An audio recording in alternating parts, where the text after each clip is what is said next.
Je veux évidemment rappeler les cinq crises qui vont toucher notre pays et pour lesquelles le ministère de l'Intérieur doit prévoir des moyens politiques après les avoir définis. C'est le cas du rapport annexé assez long que nous avons proposé. Et puis les moyens budgétaires qui accompagnent ces objectifs politiques. D'abord, il y a évidemment une crise que nous pourrions considérer comme étant une crise d'ordre public. On l'a vu dans les manifestations précédentes, les Gilets jaunes en sont l'exemple premier. C'est fini les manifestations à la papa. C'est fini le fait que nous puissions tous considérer que nous connaissons par avance qui va manifester avec des services d'ordre de syndicats organisés dans une seule ville de France. Nous devons désormais faire face à des manifestations spontanées, numériques, peu prévisibles. Et l'ordre public, c'est un métier. Ce n'est pas un métier que peut faire n'importe quel policier, n'importe quel gendarme. C'est un métier qui connaît une formation spécifique, d'où notamment la recréation de 15 unités de force mobile supplémentaires. Je rappelle que 11 unités de force mobile supplémentaires. Je rappelle que 15 avaient été supprimées dans les 20 dernières années. Nous recréons pour la première fois 7 escadrons de gendarmerie mobile, 4 compagnies de CRS. Pourquoi d'ailleurs 7 escadrons de gendarmerie mobile? Parce qu'il y a des crises dans les crises, notamment dans les crises ultramarines que nous pouvons connaître. Vous savez bien que c'est l'apanage des gendarmes extrêmement souvent que d'être envoyés sur les territoires en crise. L'organisation des référendums en Nouvelle-Calédonie, ça a été le cas l'hiver dernier. Évidemment, des sujets qui se posent à Mayotte ou en Guyane, nous en reparlerons sans doute.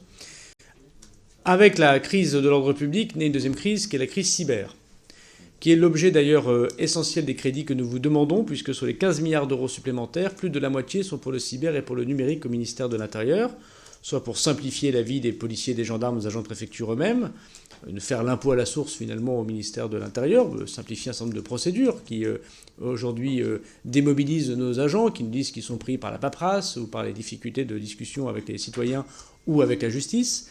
Mais bien sûr et surtout, si j'ose dire, lutter contre la menace nouvelle qui est la menace du cyber. Aujourd'hui, plus de la moitié notamment des escroqueries que nous connaissons sont déjà des escroqueries cyber. Et nous savons que demain, la crise que nous allons connaître cyber va toucher de manière considérable le secret des correspondances, les activités économiques des plus petites PME de vos circonscriptions, les hôpitaux publics bien évidemment, que l'attentat lui-même ne sera sans doute plus celui qui sera caractérisé par un homme qui rentre avec une Kalachnikov dans une salle de spectacle, même si évidemment ce sujet peut toujours arriver, mais que ce sera un drone chargé d'explosifs qui ira sur une foule, en même temps que les feux rouges de la capitale pourraient être attaqués par une attaque cyber, ainsi que les hôpitaux prévus dans le plan blanc.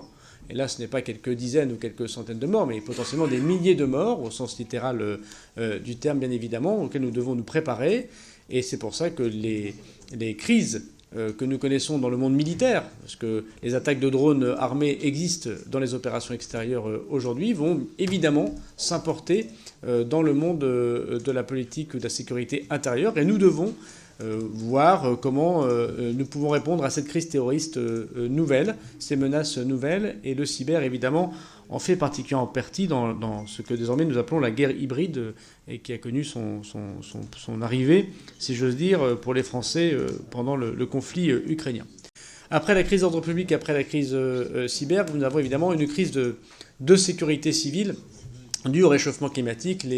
Les feux de cet été ont démontré à quel point le réchauffement climatique, non pas qu'il en soit particulièrement responsable a priori, mais qu'il donne les conditions évidemment de la diffusion des intempéries que nous connaissons, et notamment des feux, fait que nous avons besoin de renforcer de manière absolument considérable nos moyens de sécurité civile. Songez que la moitié des feux de cet été ont eu lieu au nord de la Loire, et non plus simplement, si j'ose dire, dans les départements que nous connaissions habitués aux feux de forêt, la Corse, les Var, les Bouches-du-Rhône ou les Alpes-Maritimes.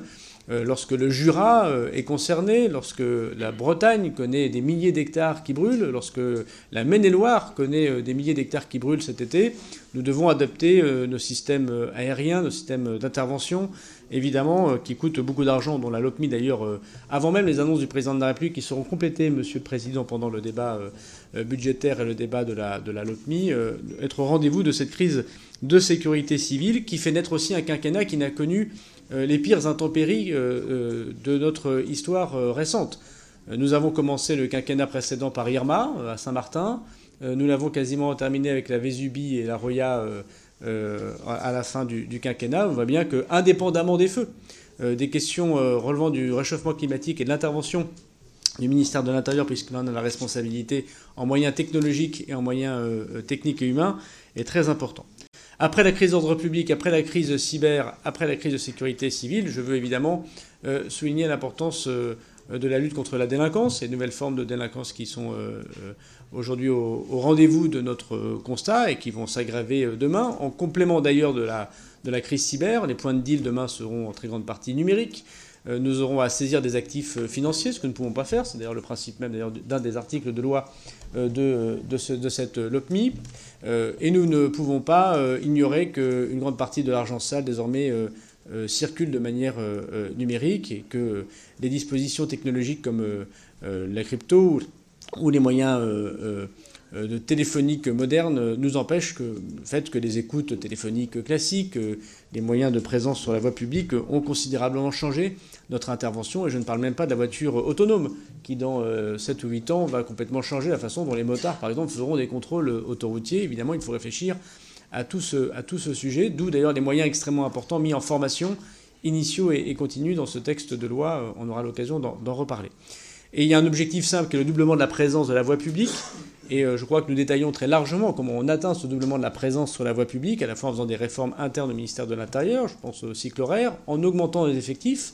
8500 policiers, gendarmes et agents de préfecture demandés dans ce texte de loi. La recréation, par exemple, des 200 brigades de gendarmerie, après en avoir supprimé 500 en 30 ans, démontre, je crois, ce sujet de présence de voie publique. On aura l'occasion d'en reparler. C'est vraiment l'objet sans doute principal du rapport annexé que vous avez eu dans votre article premier. Et puis, cinquièmement, j'en terminerai peut-être par là, une crise de l'investigation, qu'il a fait le lien avec le travail que fait le ministre de la Justice, qui aura l'occasion de présenter un texte de procédure pénale et de code pénal. Il n'appartient pas au ministère de l'Intérieur de présenter évidemment des textes qui relèvent du ministre de la Justice, mais l'investigation, la façon dont on qualifie les officiers de police judiciaire, les assistants d'enquête recréés, qui sont des formes de greffiers de police, comme il y a des greffiers de justice, va de pair évidemment avec les difficultés que nous connaissons toutes et tous, puisque nous avons mis de plus en plus de personnes sur la voie publique dans le quinquennat précédent. Il y a à peu près une vingtaine de pourcents de trafiquants ou de délinquants interpellés de manière supplémentaire.